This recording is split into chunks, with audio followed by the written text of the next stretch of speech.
नमस्कार। जय जय राम, जय सिया राम, जय हो बागेश्वर धाम सरकार, जय हो हनुमान जी महाराज। मेरे प्यारे सभी दर्शकों, आज की इस वीडियो में एक माँ की कहानी लेकर के आया हूँ।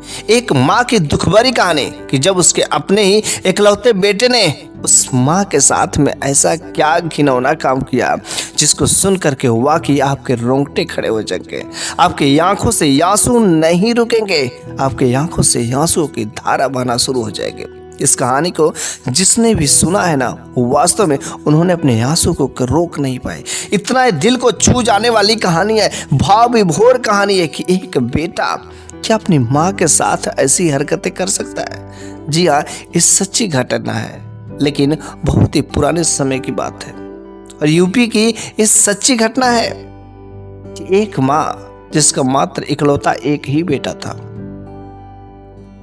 उसका पति तो इस दुनिया से चला गया था। इस वजह से वह अपने बेटे की परवरिश खुद करती थी।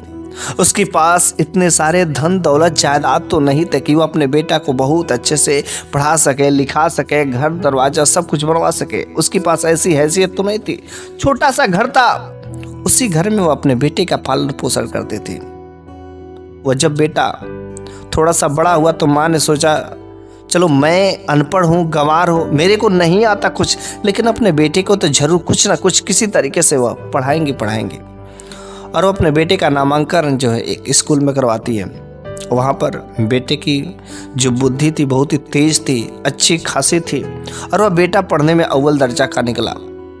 उस माँ के पास इतनी हैसियत नहीं थी, इतनी औकात नहीं थी कि वह बेटे को अच्छे से पढ़ा सके, लेकिन उस बेटे ने कहा, माँ मेरे को पढ़ना है, मेरे को पढ़ाई करना है। जब वह बेटा ने अपने माँ से ऐसे कहा तो मन ही मन सोचने लगे कि एक मैं कितनी अभागिन हूँ जो मेरे पास पैसे नहीं है, मेरे पास इतने पैसे नहीं कि मैं अपने बेटे की पढ़ाई करा सकूँ। लेकिन मन ही मन उसने सोचा, अगर मेरा बेटा कह रहा है तो मैं कुछ भी हो जाए मैं अपने बेटे को पढ़ाऊंगी। वह उस समय जो गांधी जी का चरखा होता है ना, वह चरखा से सूत काटा करते थे और वह बेचारी रात रात भर जग के सूत काटना शुरू कर दिया। और उसके बदले जो 4 पैसे जो मिलते थे ना, वह अपना पेट काट कर उन पैसों को बचाती थी और उन पैसों को ले जा करके बच्चों का जो फीस होता है पढ़ाई के लिए वह दिया करती थी। लेकिन जैसे जैसे वह बच्चा जो है अगली क्लास में जाता है, उसकी में और अधिक पैसे की जरूरत पड़ती है। बेचारी वह बूढ़ी तो हो चुकी थी, उसका दर्द धीरे धीरे बढ़ता ही जा रहा था, क्योंकि अब उसके पास इतने तो दम तो नहीं थे। धीरे धीरे उसका जो बल भी खत्म होता जाता, लेकिन उसको अपने बेटे के पढ़ाने की लालसा थी। वह माँ अपने बेटे को पढ़ाने के लिए उस शहर में भेजती है कि मेरा बेटा अब शहर में गया है पढ़ने। लेकिन वह बेटा अपनी माँ से पैसा मांगता और तब जब मांगता, यह माँ समय से उसके सारे के सारे जितना भी मांगता उसके पैसे भेज दिया करती थी। लेकिन वह पैसे कहाँ से आते थे? रात भर जग करके वह चरखे चलाते थे।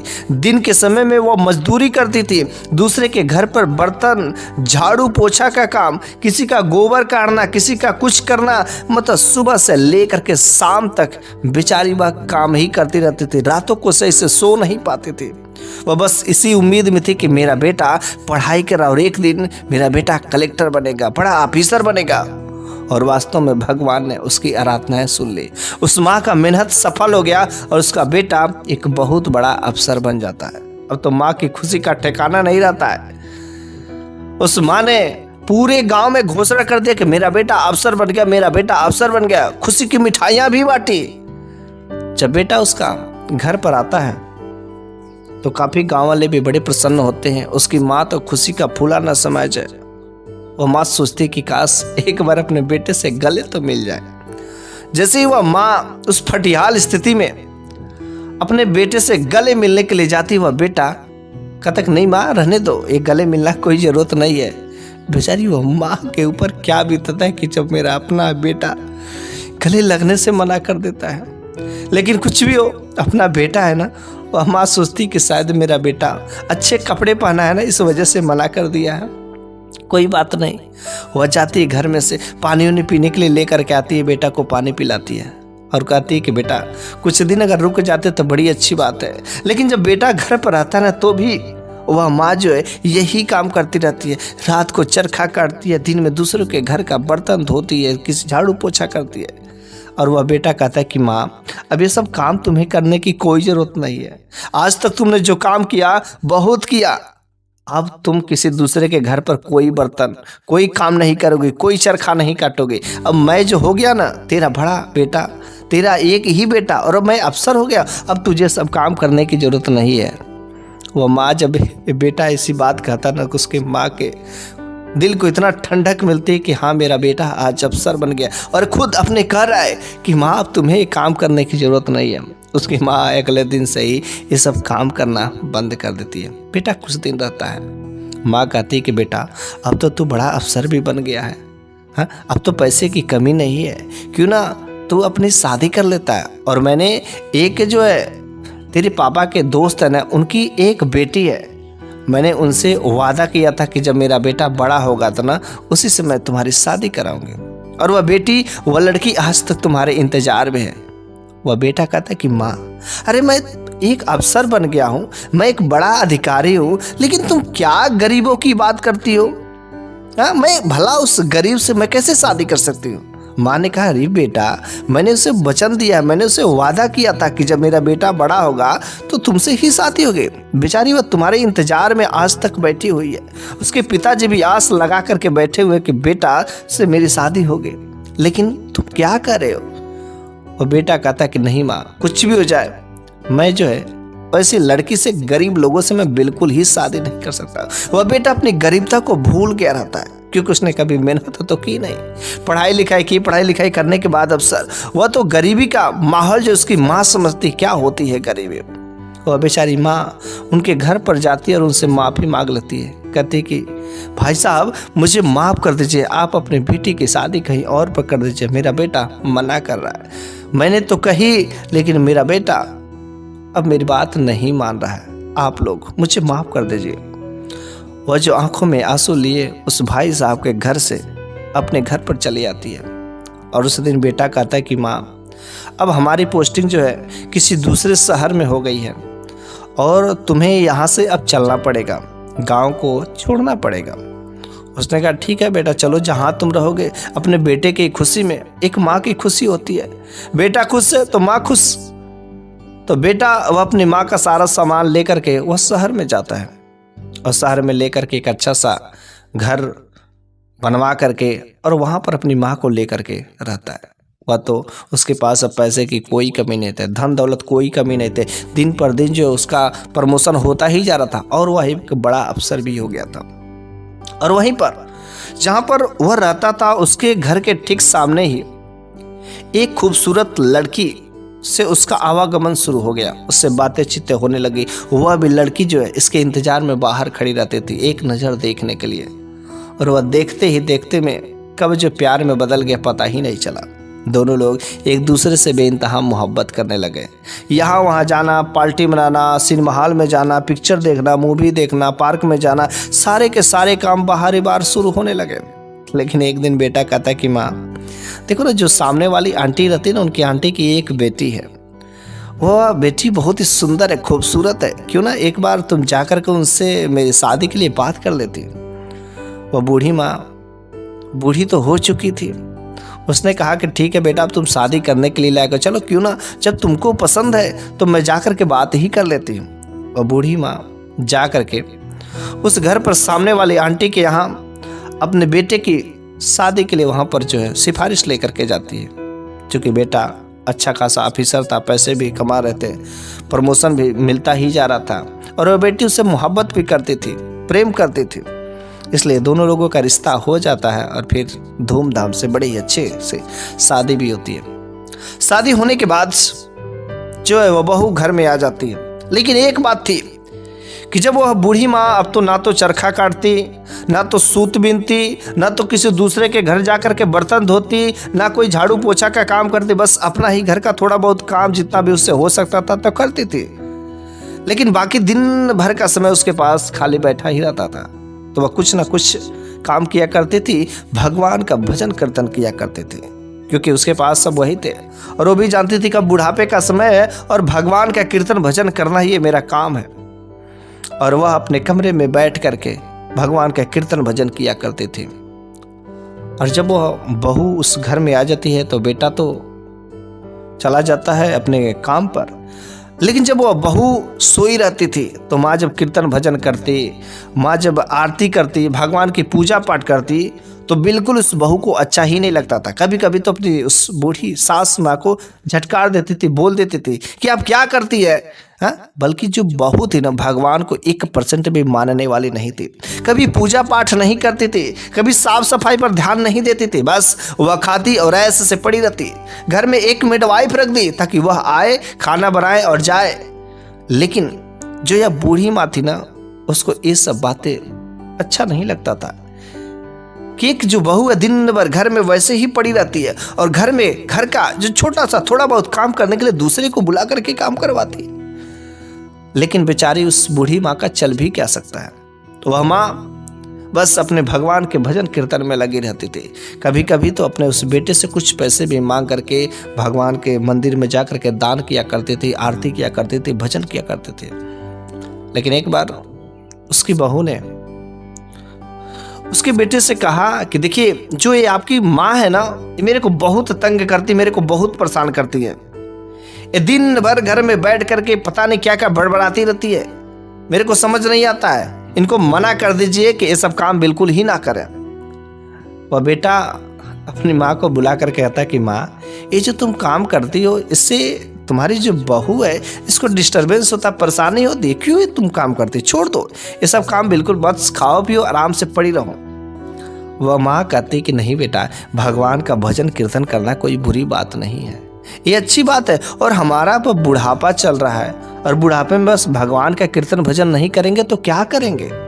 अब मेरे पास इतने बल नहीं है कि मैं जो कुछ और कर सकूं। धीरे धीरे उस बूढ़ी माँ की आंखें भी धीरे धीरे की रोशनी कम होती जा रही थी। बेचारी वह बात नहीं मानती और धीरे धीरे अब वह कीर्तन भजन भगवान के नाम पे किया करती थी। इधर जो है उसकी बहू का एक जो सुंदर सा बेटा होता है, उस बूढ़ी माँ का एक नाती होता है, एक पोता होता है। वह बूढ़ी माँ जब अपने पोते की खबर सुनती है, नाती को देखती तो बड़ी ही प्रसन्न होती है। अब तो वह दिन भर वह अपने नाती को, अपने पोतों को खिलाने में व्यस्त रहती थी। और जैसे जैसे वह पोता बड़ा हुआ ना, तो वह अपनी माँ से कम लगाव रखता था, बल्कि अपने उस बूढ़ी दादी माँ से ना, जो अपनी नानी थी, उससे बहुत ही मोहब्बत करता था। उनके पास ही सोना, उठना, बैठना, सब कुछ काम की करता। और नहीं तो और वह जो बूढ़ी माँ थी ना, उस नाती को, उस पोते को ना भगवान का भजन करने के बारे में सुना दी, कुछ गीत सुना दी, भगवान के बारे में कुछ कथाएं सुनाती थी। वह बेटा जिसके वजह से उस कहानियों को, उस कथाओं को सुनने में बड़ा ही रुचि रखता था। वह अपने माँ से कम मोहब्बत करता था, वह अपने माँ के पास सोता तक नहीं था। और यह बात जो उसकी बहू को बिल्कुल ही बहुत बुरा लगता था कि मेरा बेटा मेरे पास नहीं रहता है, इस बुढ़िया के पास में रहता है। इस बुढ़िया ने जरूर कुछ मेरे बेटे के ऊपर जो जाल ताल फैला ही दिए, जिसकी वजह से मेरा बेटा मेरे पास नहीं रहता। उसे बहुत कष्ट होता है। वह बार बार अपने बेटे को झिझकाड़ करके उसके पास से खींच लाती है। और एक दिन तो अपने उस पति से ही कही देती है कि देखिए, जो आपकी माँ है ना, मेरे बेटे पर कुछ जादू टोना टोटका कर दिया है, जिसकी वजह से जो मेरा बेटा है ना, बार बार उन्हीं के पास जाता है। आप क्यों ना अपनी ये माँ है ना कहीं पर दूर छोड़ आते, मेरी आंखों से ओझल हो जाती तो बड़ी अच्छी बात होती। उस बेटे ने अपने माँ को समझाया कि माँ देखो, ऐसी काम मत करो, बेटा को ज़्यादा प्यार मोहब्बत मत करो, इसके पास नहीं आता, तुम्हारे पास ही पड़ा रहता है, ये क्या तुम करती हो। बेचारी वह बूढ़ी माँ सोच सोच करके, यह मेरा बेटा मेरे से ऐसी बातें कर रहा है कि भूल गया, इस सारे के सारे उन दिनों को भूल गया कि मैंने इसके लिए क्या क्या किया है। दूसरों के घर के जूठे बर्तन को धोया है, चरखा चलाया, रात रात भर जग करके मेहनत किया, और आज इसका जब बेटा मेरे पास आ रहा है, इसका मेरा जो नाती है, मेरा ही तो वंश है, मेरे पास खेलने के लिए आ रहा है, जो मना कर रहा है, ये ऐसा कैसे हो सकता है।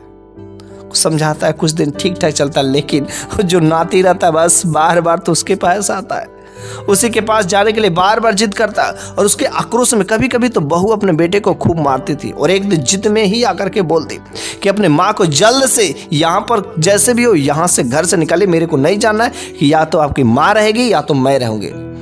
उसके बेटे ने कहा, घबराओ नहीं, कुछ दिनों के लिए मैं अपने माँ के लिए इसी शहर में एक रिश्तेदार मेरे रहते हैं, उनके यहाँ पर मैं छोड़ देता हूँ। उसने कहा चलो ठीक है। और उस बेटे ने अपनी माँ को अपने पत्नी के कहने पर एक रिश्तेदार के यहाँ पर ले जाकर के छोड़ देते हैं। रिश्तेदार के यहाँ वह बूढ़ी माँ 1 महीने, 2 महीने, 3 महीने, 6 महीने बीते जाते हैं, लेकिन इस बेटा और बहू ने एक बार भी खबर लेने की नहीं सोचते हैं। उस बूढ़ी माँ को अपने नाती की बहुत याद आ रही थी। अपने उस बेटे को देखने के लिए मन में जी उछल रहा था। अरे चाहे बेटा कितना भी बड़ा हो गया, बड़ा ऑफिसर हो जाए, चाहे कुछ भी हो जाए, लेकिन वह बेटा जो उस माँ के लिए तो बच्चा ही रहता है ना। उस माँ का जी मिचल रहा था कि कितने दिन हो गए, 6 महीने बीत गए अपने बेटे को देखे हुए, अपने उस नाती को देखे हुए, लेकिन उस बेटे को एक बार भी याद नहीं आ रही थी। उस बहू को एक बार भी याद नहीं आ रही थी कि मेरी सास माँ, मेरा जो माँ है ना, किस हालत में होगी, कैसी स्थिति होगी, एक बार भी इन लोगों ने खोज खबर नहीं की। बेचारे वह रिश्तेदार भी सोच रहे थे कि कैसा बेटा एक बार भी ना तो फोन करता है, ना तो यहाँ पर हालचाल पूछने आता है कि आखिर तुम्हारी माँ की हालत कैसी है। उससे माँ ने कहा, देखिए जी, मेरा बेटा हो सके काफ़ी व्यस्त रहता हो, जिसकी वजह से यहाँ पर कभी हालचाल नहीं लेने आया। और क्यों ना हम जो खुद अपने उस बेटे के घर पर चलते हैं। मेरे बेटे को देखे हुए ज़्यादा दिन हो गए। मेरा जो नाती है मुझे बहुत याद करता होगा, बहुत रोता होगा। और वह माँ 6 महीने बीतने के बाद अपने खुद जो है उस घर पर चले आती है। और जब वह घर पर आती है तो देखती है दरवाज़ा बंद है। दरवाज़ा को खटखटाती है। दरवाज़ा खटखटाने के बाद दरवाज़ा खुलता है तो बहू दरवाजे पर थी। और बहू कहती, लो ये आ गई, अरे तुम्हारी माँ, ये देखो आ गई फिर से ड्रामा करने। वह बेटा तुरंत निकल करके आता है और दरवाजे पर देखता कि मेरी माँ आई है। तो उस बेटे ने कहा, अच्छा चलो ठीक है, जब तुम आ ही गई हो तो अंदर आ जा। उस माँ के दिल के ऊपर क्या गुजरा कि मेरा बेटा ऐसे कर रहा है। अरे जब तुम आ ही गई हो तो अंदर आओ। अरे मैंने क्या नहीं किया, हे भगवान, क्या मेरे को यही दिन देखने बाकी थे क्या। लेकिन जैसे ही उसका नाती, जैसे उसका पोता ने सुना कि मेरी नानी आई है, मेरी दादी आए हैं, बेचारा वह खुशी के मारे उसका जी जो है रोक नहीं पाता। और बेटा वह पोता भागा भागा भागा जाता है, अपने उस दादी के से लिपट जाता है और रो करके कहने लगता है, दादी माँ आप कहाँ चली गई थी, कहाँ चली गई थी। इतने दिनों से मैं बार बार पापा से कह रहा था, मम्मी से कह रहा था कि मेरी दादी माँ कहाँ गए, लेकिन ये लोग कभी बताते ही नहीं थे। दादी माँ आप मुझे छोड़ करके क्यों गए थे। बेचारा छोटा सा बेटा, छोटा सा पोता, वह क्या जानेगा कि आखिर मेरी दादी माँ के साथ मेरे पापा मम्मी क्या सलूक कर रहे हैं। और फिर से वही काम शुरू हो गया कि अब वह बेटा अपनी उस दादी के पास से कभी नहीं जाता था, क्योंकि ऐसा उसको शक हो गया था कि मेरी दादी माँ फिर से अगर मैं छोड़ के कहीं जाऊंगा तो मेरी दादी माँ फिर से कहीं चले जाएंगे। इस वजह से हमेशा अपने उस दादी माँ के पास रहता था, ताकि मेरी दादी माँ फिर से कहीं मेरे को छोड़ करके चली नहीं गए। वह अपने माँ के पास नहीं रहता था, क्योंकि उसकी माँ बार बार उसकी दादी माँ से दूर करने की कोशिश करती थी। और हर तरीके से वह जो बूढ़ी दादी माँ थी ना, अपने उस पोते को प्रेम करती थी। और जब इतना प्रेम होता गया तो फिर से उसे शक हो जाता है कि फिर से ये बुढ़िया आ गई है, फिर से कलमुही आ गई है मेरे बेटे को अपने बस में करने के लिए। वह अपने पति से कहती कि क्यों ना इस बार जो आपकी माँ है ना, देखिए अब तो ये रोज अलग अलग घर में ड्रामा भी करती है, कभी कहर के चलती हैं तो अलग अलग इनको दुख होता है, धीरे धीरे चलती है। मेरे को इनका ये शकल अब मुझे देखना पसंद नहीं है। आप जल्दी से कैसे भी करके इस बूढ़ी माँ जो आपकी माँ है ना, इसको घर से निकाल दीजिए, नहीं तो मेरे से बुरा कोई होगा नहीं। बेचारी वह जो बेटा अपने उस पत्नी का बिल्कुल एक गुलाम बन गया था। उसे अपनी माँ की 1% भी फिक्र नहीं थी कि मेरी माँ ने मेरे लिए क्या क्या किया है, कैसे कैसे पैसे वह इकट्ठा किए। एक बार भी वह नहीं सोचता कि मेरे पिता नहीं थे, कोई जो सरकारी नौकरी नहीं थी, कोई बहुत बड़ा व्यापार नहीं था, कि मेरी माँ जो है पैसे इकट्ठा करके मेरी पढ़ाई है, एक बार भी उसे याद नहीं आता है। और वह बेटा अपनी पत्नी को ही बातों को मान करके एक बार जो उसका पोता रहता है उसको भी ले करके और अपनी पत्नी को भी ले करके वह जो है बेटा अपनी माँ को लेकर के जाता है और वृद्धाश्रम में छोड़ करके चला आता है। जो उसका पोता रहता ना, उससे काफी रोता है, अपनी दादी माँ को छोड़ना नहीं चाहता, लेकिन उस बेटे और बहू ने मिल करके अपने बेटे को खींच करके जबरदस्ती ला करके गाड़ी में बैठा करके ले करके चले आते हैं। वह छोटा सा बच्चा रोता है, दादी माँ दादी माँ दादी माँ। उधर वह दादी माँ रो रही हैं कि मेरा जो बेटा है मेरे को वृद्धाश्रम में छोड़ गया है, मेरा 1-2 वक्त की रोटी मेरे से उसको खिलाया नहीं जा रहा है। क्या भगवान, इसलिए तो यहाँ पर रखा था लेकिन वह बेचारी बूढ़ी दादी माँ करे तो कर भी क्या सकते थे। इसके सिवा उनके पास कोई चारा भी तो नहीं बचा था। जाए तो हो सके वह घर से बाहर धक्के मार करके निकाल दे। अब तो वह बूढ़ी माँ वहीं पर रोज अपने बेटे के बारे में सोचती, अपने उस छोटा सा पोता जो था उसके बारे में सोच सोच करके रोती थी और वही वृद्धाश्रम में गुजारा करने लगे। कुछ दिन बीत जाते हैं, 2 महीने, 4 महीने, 6 महीने, साल भर बीत जाते हैं, लेकिन वह बेटा और बहू एक बार भी खबर नहीं लेने आते हैं। उसका पोता बार बार अपनी माँ से कहता है, अपने पापा से कहता है, पापा मेरे को दादी माँ के पास ले चलो, मेरे को दादी माँ के पास ले चलो। कभी कभी वह छोटा सा बच्चा जिद पर आ जाता अपनी दादी माँ के पास जाने के लिए, लेकिन वह छोटा सा बच्चा कुछ नहीं कर सकता। लोग उससे मिलवाने के लिए कभी नहीं लाते। इधर उस बूढ़ी माँ को बहुत ही अपने उस नाती को, अपने उस पुत्र को याद आती थी। जब साल भर बिताते हैं तो बूढ़ी माँ सोचती कि चलो एक बार बस मैं चलती हूँ और अपने बेटे से, अपने उस नाती को देख करके बस मैं चली आऊंगी। और वह बूढ़ी माँ अपने बेटे से, अपने उस नाती से मिलने के लिए चल पड़ती है। वहां पर जाती हैं तो फिर पहले ही के जैसे उन लोगों ने देखा कि वो बूढ़ी माँ चली आए तो बेटा ने कहा चल ठीक माँ, अगर आ ही गई हो तो 2-4 दिन रह ले, फिर से तू चली आना।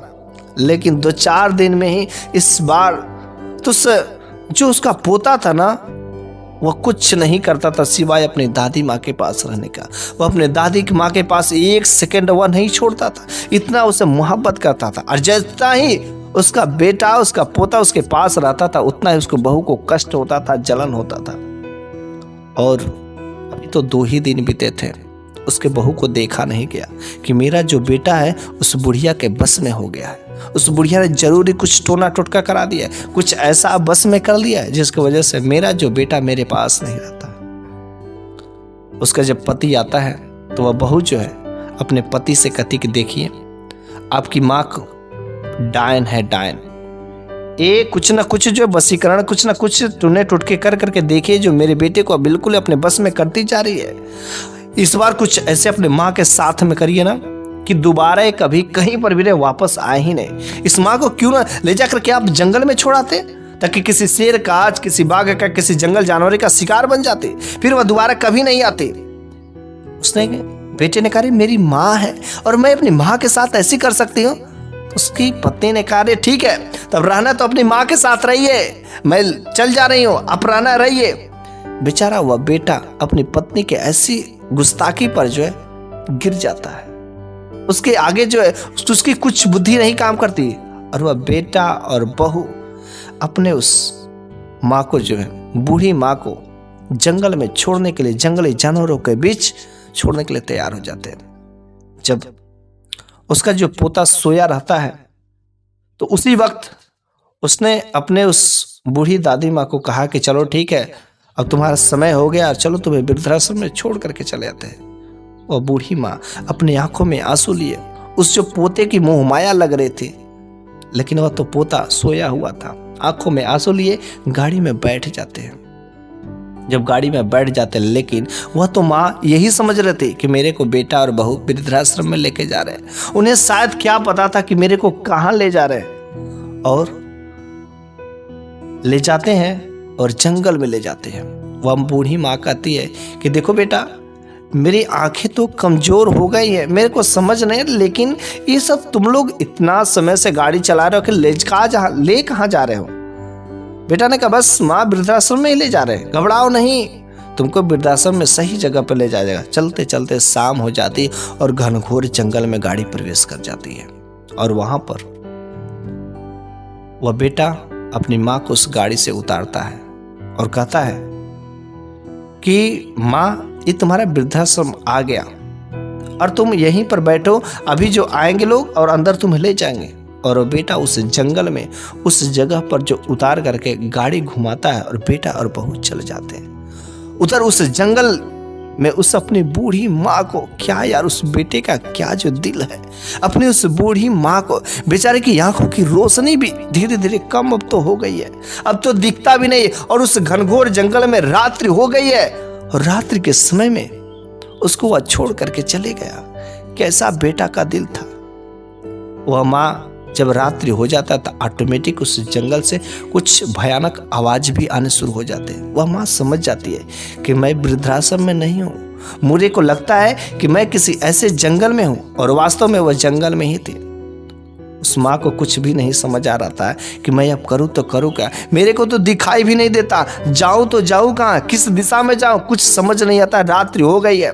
इधर बेटा और बहू बहुत ही खुश होते, चलो ठीक है अब तो झंझट ही खत्म हो गया।